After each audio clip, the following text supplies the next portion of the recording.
conseguiram colocar a ditadura do capital. Conseguiram. Não precisamos mais ter uma ditadura civil-militar, porque o povo está preso por algemas invisíveis, correntes invisíveis, essa dívida pública. Hoje em dia você precisa de exército. Há um domínio puramente financeiro e econômico, e hoje essencialmente financeiro. Então nós fomos capturados pelo capitalismo internacional através de dívidas.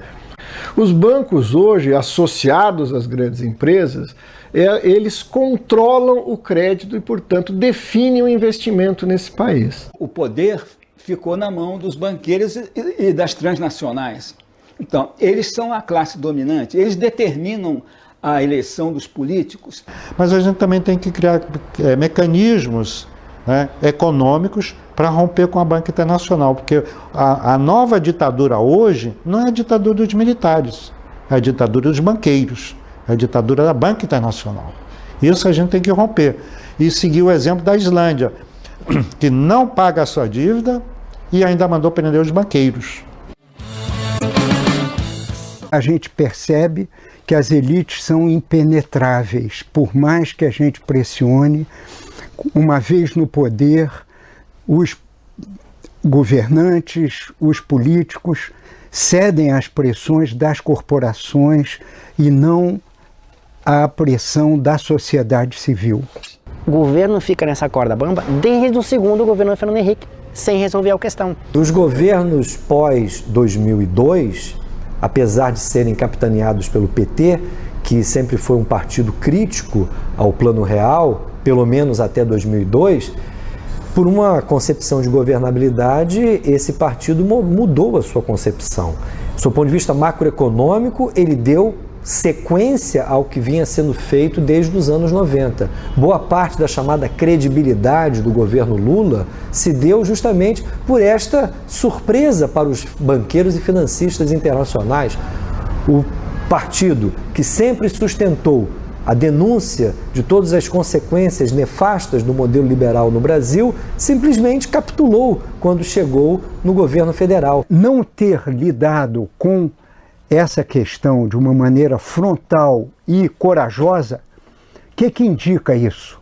Indica que o tema do endividamento é tão importante para os países do norte, para os credores e para os bancos privados, que eles usam qualquer meio para ou ameaçar ou cooptar novos governos em relação a isso.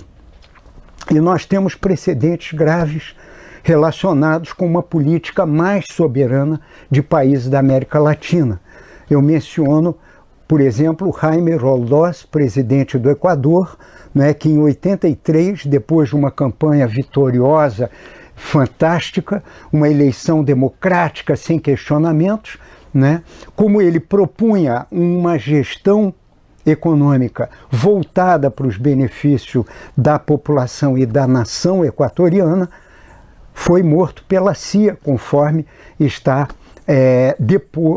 o depoimento e o testemunho do John Perkins, que é o autor daquele livro Eu Fui um Assassino Econômico.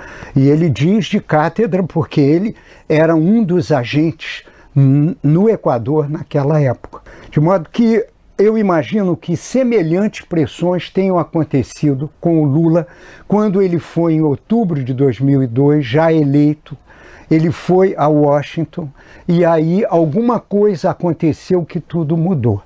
Ele nomeou o Henrique Meirelles presidente do Banco Central, e o Henrique Meirelles era o presidente do Bank Boston, que era um dos credores do governo brasileiro. Portanto, inimaginável a gente ter um presidente de banco transnacional virando gestor do Banco Central, que é a chave, né, do sistema da gestão financeira do governo federal. Nós estamos convencidos que a resposta não é técnica, né? Quer dizer, as condições para realizar uma moratória, uma auditoria na forma como nós acreditamos que seja necessária. E mais que isso, tirando as conclusões de uma auditoria dessa, as atitudes políticas a serem implementadas, isso não é tarefa de um Banco Central forte, de um ministro da Economia decente. Isso é a tarefa de uma mudança profunda de correlação de forças na sociedade latino-americana e mundial. Esse fragmento de classe monopolista financeira tem um poder muito grande. Para contrapor a esse poder, é necessário, como dizia já o bom e velho Maquiavel, só o poder limita poder. É necessário que o povo, que os trabalhadores, que a classe trabalhadora constitua-se num poder para fazer valer sua vontade. Eleições com a presente estrutura econômica e midiática, né? Com a concentração também da mídia e de tudo mais que há aí, não existe, a meu ver,